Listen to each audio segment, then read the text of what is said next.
Admiral Vashy stretched his forearms in what passed for satisfaction among his species, watching through the massive viewport as 847 warships arranged themselves in perfect formation around the blue marble that these primitives called Earth.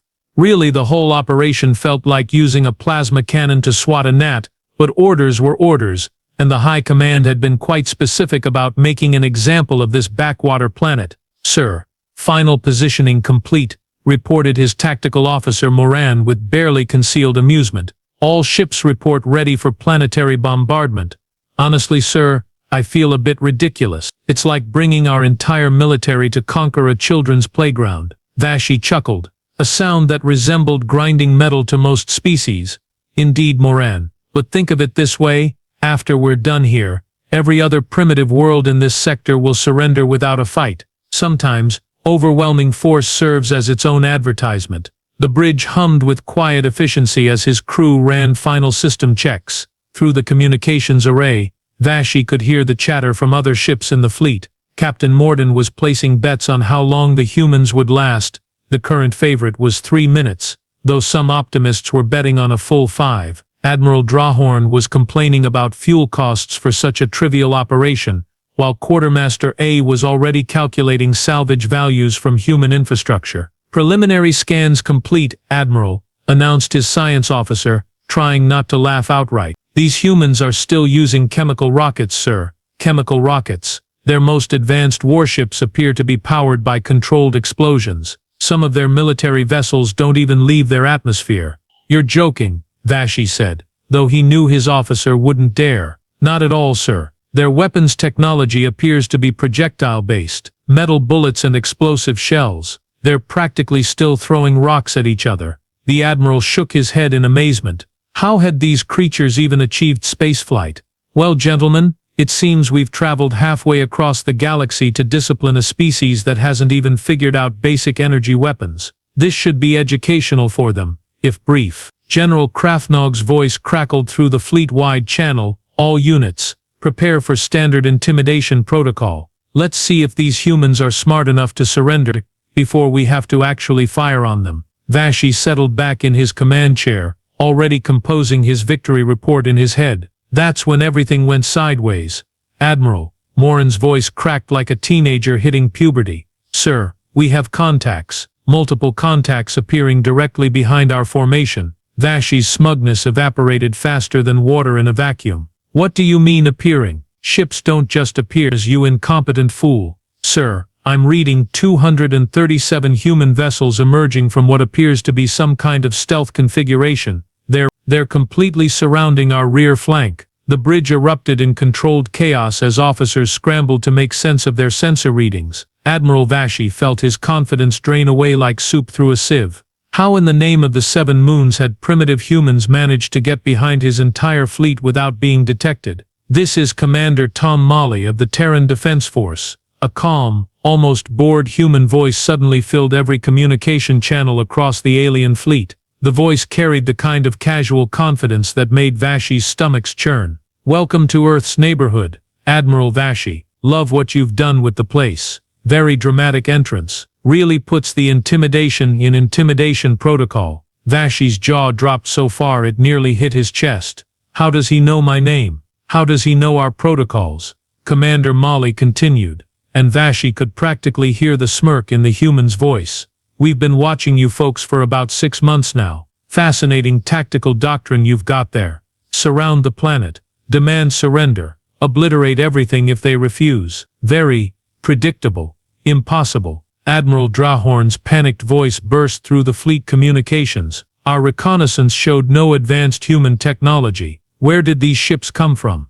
"Oh, those old reconnaissance drones," Molly chuckled, a sound that somehow managed to be both friendly and terrifying. "Yeah, we've been feeding you fake data for months. Turns out your spy technology is about as advanced as our chemical rockets. Who knew?" General Krafnog's voice joined the growing chorus of alien panic. "All ships emergency tactical realignment. Form defensive positions immediately." But the damage was already done. Vashy watched in horror as his perfectly ordered fleet began scrambling like startled insects. Ships collided with each other in their desperate attempts to reposition. The beautiful formation that had taken hours to arrange dissolved into complete mayhem in a matter of minutes. Now, Commander Molly's voice continued with infuriating calm. No need to get all worked up. We're not unreasonable folks. Here's what's going to happen. You're going to power down your weapons, turn your ships around and head back to whatever hole you crawled out of. Do this, and everybody goes home with all their tentacles attached. Admiral Vashy found his voice, though it came out as more of a squeak than the authoritative boom he intended. You dare threaten the Galactic Dominion. We have 847 warships, had Molly corrected cheerfully. You had 847 warships. Right about now, you've got maybe 400 functional vessels thanks to your spectacular collision display. As for threatening the Galactic Dominion, buddy, we just outmaneuvered your entire invasion fleet using technology you thought didn't exist. I'd say the threatening shoe is on the other foot now. As Admiral Vashy sat there processing this catastrophic turn of events, his mind raced back through the intelligence reports that had led to this moment. How had they gotten it so wrong? The answer, unfortunately, was becoming painfully clear. 6 months earlier, General Krafnog had submitted his final reconnaissance report with typical military overconfidence. Human technological development remains stagnant, he had declared. Their orbital presence is minimal, consisting primarily of communications satellites and primitive scientific instruments. No evidence of advanced propulsion systems or energy weapons detected. What Krafnog hadn't known, what none of them had known, was that the humans had been running the most elaborate shell game in galactic history. While his stealth probes were busy cataloging Earth's decoy installations, actual human engineers were working around the clock in the asteroid belt between Mars and Jupiter, constructing a fleet that would make even the Dominion Admiralty nervous. The humans appear to be focused on internal conflicts and resource extraction, Krafnog's report had continued. Their military vessels are confined to planetary defense roles. No indication of deep space combat capability. Meanwhile, as Vashy now realized with growing horror, human construction crews had been stripping asteroids bare, converting raw materials into hull plating and weapon systems. They had built an entire shipyard inside hollowed-out asteroids,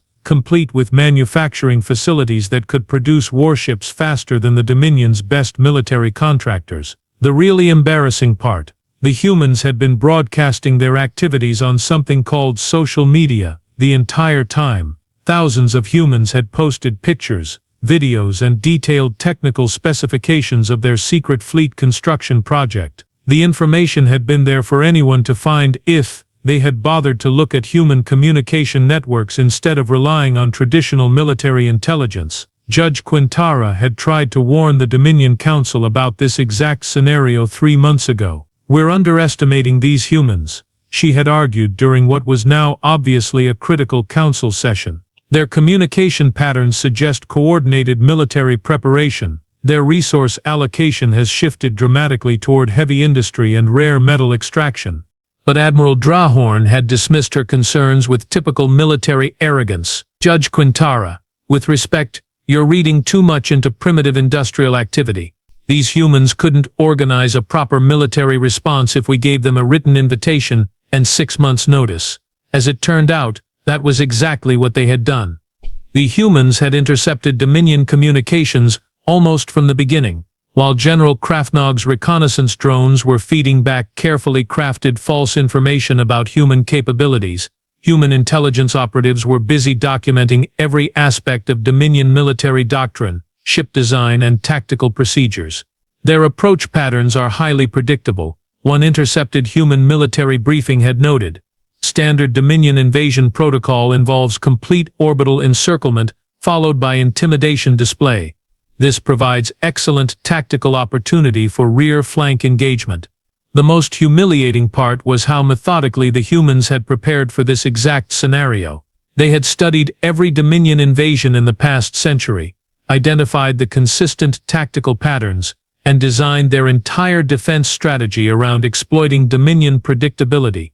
While Vashy's fleet was busy arranging itself in the traditional intimidating formation, human ships had been quietly moving into position, using some kind of advanced stealth technology that made Dominion sensors look like primitive detection equipment. Secondary fleet positioning complete. Commander Molly's voice had probably reported to his superiors while Vashy was still making jokes about human chemical rockets. Alien formation proceeding exactly as predicted. All units ready for encirclement maneuver on your command. The bitter irony wasn't lost on Admiral Vashy. His entire military career had been built on the assumption that Dominion technology and tactics were superior to anything else in the galaxy. Now he was learning that not only were humans more advanced than anyone had imagined, they were apparently better strategists too. All ships implement emergency battle protocol. Theta 7. Admiral Drafthorn's voice boomed across the fleet communications, trying to salvage what remained of their military dignity. Standard encirclement counter-maneuver. Show these primitives what real military precision looks like. What followed was the most spectacular display of military incompetence in Dominion history. Drafthorn's tactical analysis, which had worked flawlessly against 17 previous civilizations, immediately fell apart like a house of cards in a hurricane. The carefully choreographed ship movements that were supposed to create an impenetrable defensive wall instead resulted in more collisions, confused commanders, and at least 3 ships accidentally firing on their own escorts. Sir. Morin's voice was climbing toward panic. Our targeting systems are experiencing massive malfunctions. Weapon locks are failing across the entire fleet. Admiral Vashy felt his remaining confidence drain away completely. What kind of malfunctions? Our plasma cannons are targeting our own ships, sir. The missile guidance systems think we're the enemy. And somehow, our main batteries are now playing what appears to be human music instead of charging for combat. Through the bridge speakers, the unmistakable sound of human rock music began blasting from their weapons array. Vashy recognized it as something called "We Will Rock You." Meyer. A song that seemed particularly inappropriate given their current circumstances. How in the 7 hells are our weapons playing human music? Vashy screamed, his voice cracking with frustration. Before Morin could answer, Quartermaster A's panicked voice joined the growing chorus of disaster reports. Admiral Vashy, sir. We have a critical supply line emergency. Our food replicators are producing nothing but something humans call spam. Our fuel reserves are somehow being converted into a human beverage called coffee. And sir, this is the worst part. Our ammunition storage bays are now filled with what appear to be human party supplies. Party supplies. Vashy's voice came out as barely a whisper. Balloons, sir. Thousands and thousands of colorful balloons. Some of them have messages like "Happy Birthday" and "Congratulations on your retirement." Admiral Drahorn's voice cut through the communications array, but instead of his usual commanding bark, it sounded more like a whimper. All ships report massive system infiltrations. These humans have somehow taken control of our entire fleet network.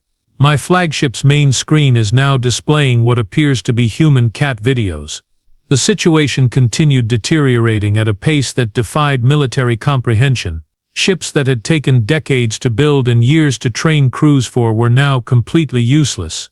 Their advanced Dominion technology turned into elaborate practical jokes by human cyber warfare specialists. Sir. Morin reported with the tone of someone delivering news about a terminal illness. Fleet-wide morale assessment shows unprecedented collapse. Captain Morden is requesting permission to surrender. Admiral Drahorn appears to be crying. And General Krafnog's ship is now broadcasting human comedy shows to the entire sector. Through the chaos, Commander Molly's voice returned, still maintaining that infuriating calm. Having some technical difficulties. Admiral Vashy. You know, we did try to warn you folks about our cyber capabilities, but your intelligence reports seem to think we were still using stone knives and bearskins. This is impossible, Vashy shouted, though his voice lacked any real conviction. Dominion military systems are unhackable. Yeah, about that, Molly replied, and Vashy could practically hear the human shrugging. Turns out unhackable is just another word for we haven't met the right hackers yet. Your security protocols are about as advanced as your reconnaissance capabilities. Which is to say, not very. The final insult came when every screen in the Dominion fleet simultaneously displayed the same message. Your computer has been hacked by humans. Have a nice day. Just when Admiral Vashy thought the situation couldn't possibly get worse, it got spectacularly worse. Incoming fighter squadrons, Morin screamed, his voice reaching octaves that shouldn't have been physically possible for his species. Human attack craft approaching at impossible velocities. Through the chaos of malfunctioning systems and panicked communications, a new human voice cut through the fleet channels with crisp military precision. "This is Lieutenant Brandon Torres, leading Falcon Squadron. Admiral Vashy, I hope you're enjoying our little demonstration of human hospitality, because the real party is just getting started." Vashy watched in horror as wave after wave of human fighter craft swept through his crippled fleet like angry wasps through a picnic. These weren't the primitive chemical rocket vessels his intelligence reports had described. These were sleek, impossibly fast attack craft that moved through space with an agility that made Dominion fighters look like floating bricks. "Raise shields," Vashy ordered desperately. "All ships, maximum defensive configuration." "Shields are responding, sir," Morin reported with a brief flash of hope. "Full power to defensive arrays." That hope lasted approximately 15 seconds. The human fighters opened fire with weapons that seemed to completely ignore Dominion shield technology. Energy beams passed through their defensive barriers like they weren't even there, striking hull plating with devastating precision. But worse than the damage was the apparent randomness of the attacks. "Sir, they're not targeting critical systems," the tactical officer reported in confusion. "They're hitting our waste disposal units, our recreational facilities, our food storage areas." "What kind of military strategy targets sewage systems?" Admiral Drawhorn's voice crackled through the communications, equal parts bewildered and outraged. Brandon Torres' voice provided the answer with cheerful malice. "The kind that leaves you alive, but really uncomfortable. Trust me, Admiral, you don't want to be trapped in a spaceship with broken toilets for the next 6 months." Lieutenant Torres wasn't finished with his tactical humiliation. His fighters began executing maneuvers that defied everything the Dominion knew about space combat. They flew in formation patterns that should have resulted in collisions, but instead created a deadly dance that picked apart alien formations with surgical precision. "How are they flying like that?" Vashy demanded, watching human fighters weave between his ships like they were performing an aerial ballet instead of conducting military operations. "Sir, it appears their pilots are using some kind of enhanced reaction technology," Morin reported, his voice filled with grudging admiration. "Their response times are at least 3 times faster than our best pilots." What Morin didn't mention, and probably didn't realize, was that human pilots had been training for this exact scenario, using something called video games for decades. While Dominion pilots learned combat through expensive simulations and formal military training, human pilots had been practicing impossible maneuvers and split-second timing for entertainment. The result was a generation of pilots who treated real space combat like an advanced arcade game, complete with the kind of creative tactical thinking that formal military academies tended to discourage. Direct hit on the flagship. Someone screamed over the communications. Admiral Vashy felt his command ship shudder as human weapons found their mark. But instead of the catastrophic explosions he expected, his ship's systems began experiencing what could only be described as aggressive technical difficulties. "Sir, they've targeted our command and control systems," Morin reported. "We're losing fleet coordination capabilities. And sir, they've somehow rerouted our internal communications through what appears to be a human customer service system. Indeed, every attempt to contact other ships in the fleet now resulted in a cheerful recorded message. Thank you for calling Human Defense Customer Service. Your call is important to us. Please hold while we connect you with the next available representative." Estimated wait time is 6 to 8 hours. The carefully orchestrated Dominion fleet formation, which had taken hours to arrange and represented centuries of military doctrine, dissolved into complete chaos in a matter of minutes. Ships scattered in every direction, their captains trying desperately to escape the impossible human fighters that seemed to be everywhere at once. "General retreat." Admiral Drawhorn's voice boomed across what remained of the fleet communications. "All ships emergency jump protocols. Get us out of here." But even their retreat was being systematically dismantled by human tactical superiority. As Dominion ships attempted to flee, they found their navigation systems had been corrupted, their jump coordinates replaced with locations like Mickey Mouse's house in the North Pole. Sir, Morin whispered, his voice filled with the kind of awe usually reserved for religious experiences. I think we might have made a serious miscalculation about these humans. 3 hours later, the Dominion High Council convened the most humiliating emergency session in their 1,000-year history. The Grand Council chamber, usually filled with the confident voices of galactic overlords, now resembled a support group for military disasters. Supreme Chancellor Vorthak called the session to order with all the enthusiasm of someone announcing a funeral. Gentlemen, ladies, and assorted species, we are here to discuss what can only be described as the most spectacular military failure since Admiral Blunderon tried to invade that black hole. Morin, who had somehow been designated as the bearer of bad news, stood before the council with the expression of someone who had personally witnessed the end of civilization. Honored council members, I regret to inform you that our invasion fleet has suffered significant casualties. Define significant, Chancellor Vorthak said, though his tone suggested he really didn't want to know. Well, sir, of our original 847 warships, we currently have 17 that are still capable of basic navigation. 12 of those are stuck playing human music at full volume and cannot be turned off.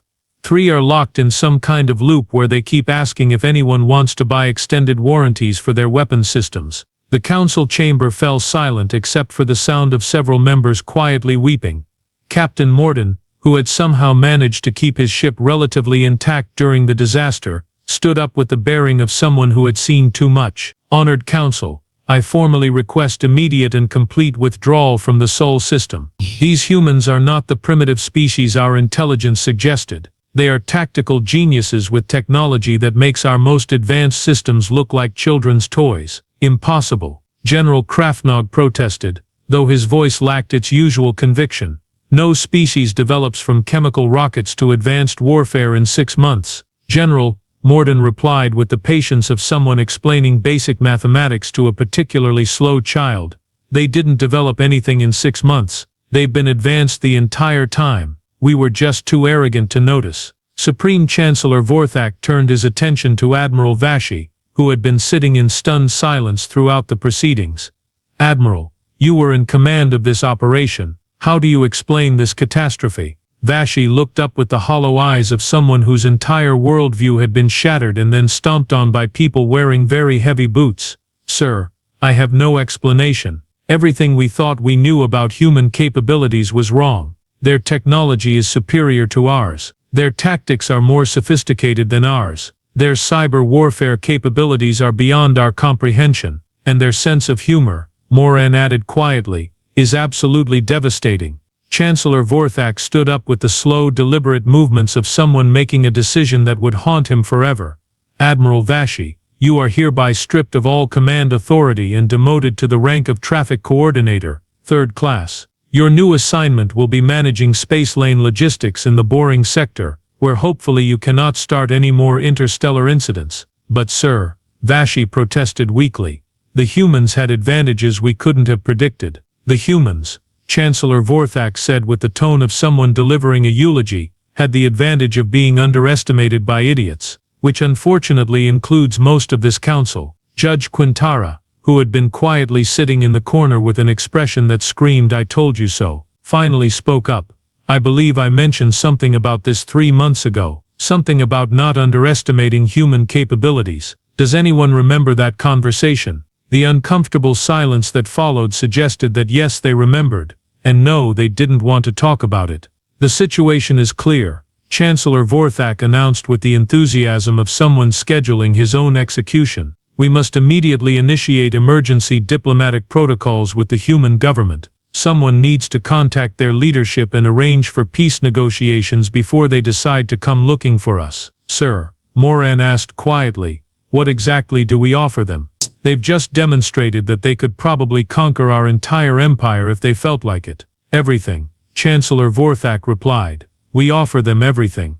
2 weeks later, the Dominion's most experienced diplomats found themselves sitting across from a single human representative in what had to be the most one-sided negotiation in galactic history. Amy Kowalski, a mid-level human diplomat who looked like she could have been someone's friendly neighbor, sat calmly reviewing a tablet while the alien delegation squirmed in their seats like school children waiting to be disciplined. So, Amy said, looking up with the kind of smile that somehow managed to be both pleasant and terrifying.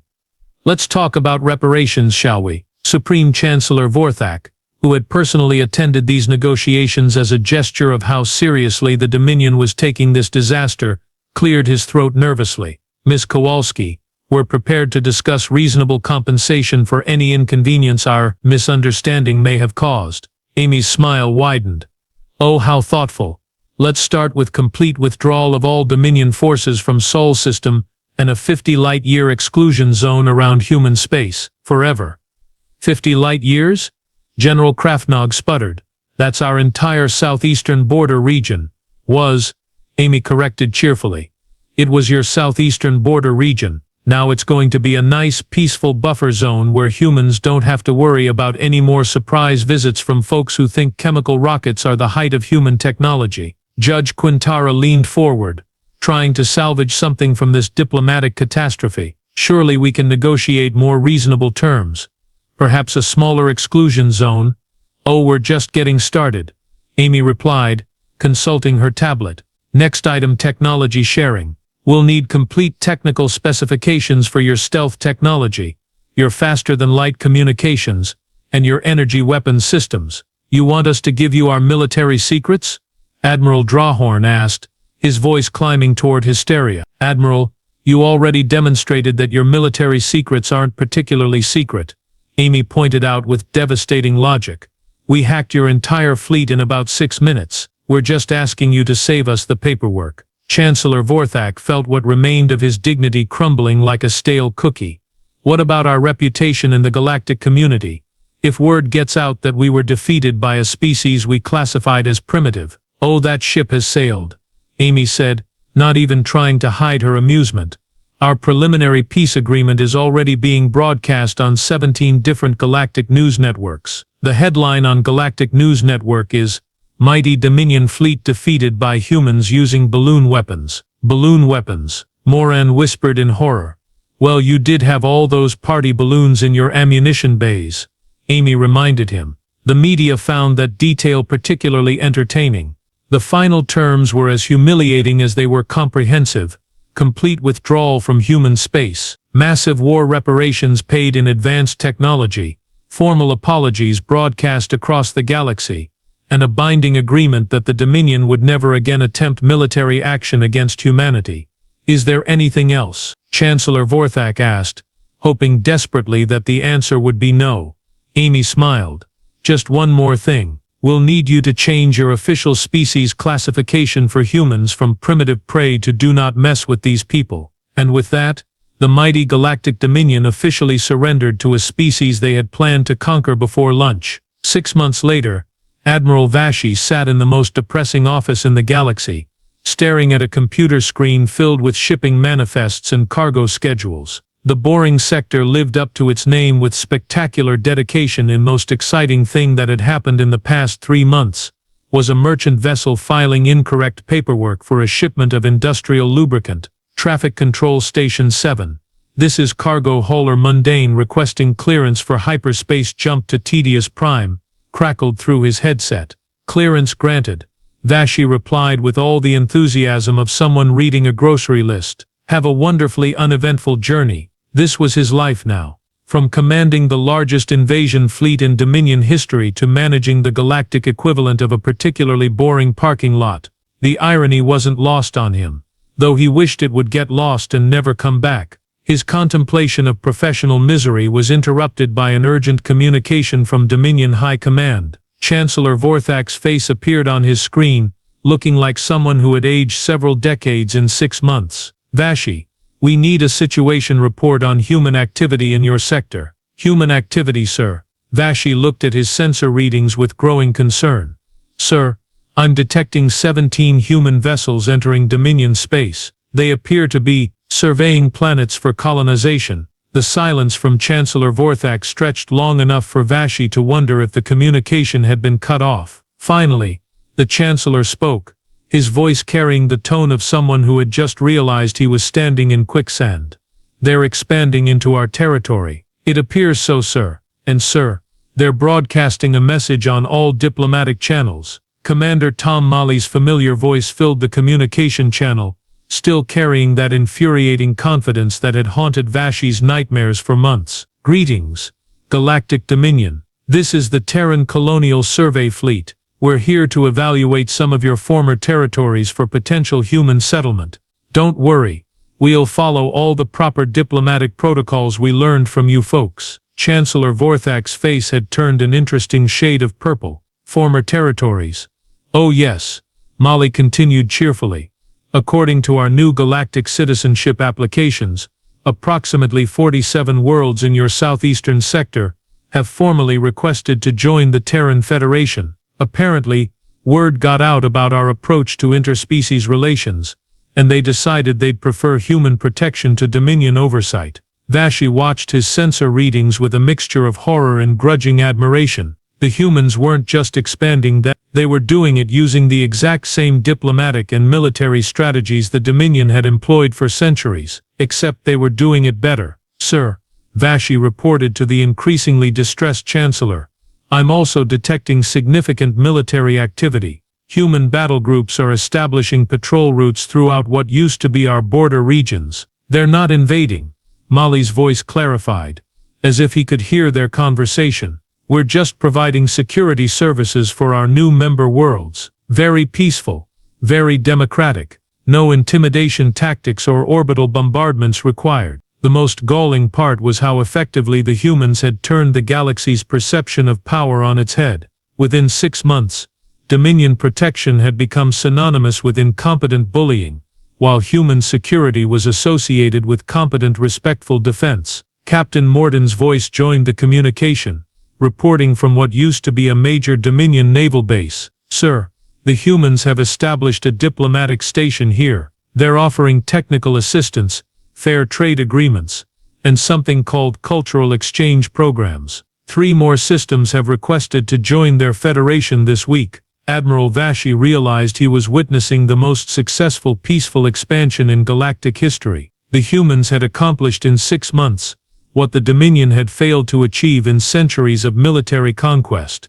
They had made other species actually want to join them. The truly disturbing part, Chancellor Vorthak said quietly, is that they're doing exactly what we should have been doing all along. And with that admission, the Galactic Dominion officially accepted its new role as a cautionary tale about the dangers of underestimating your neighbors.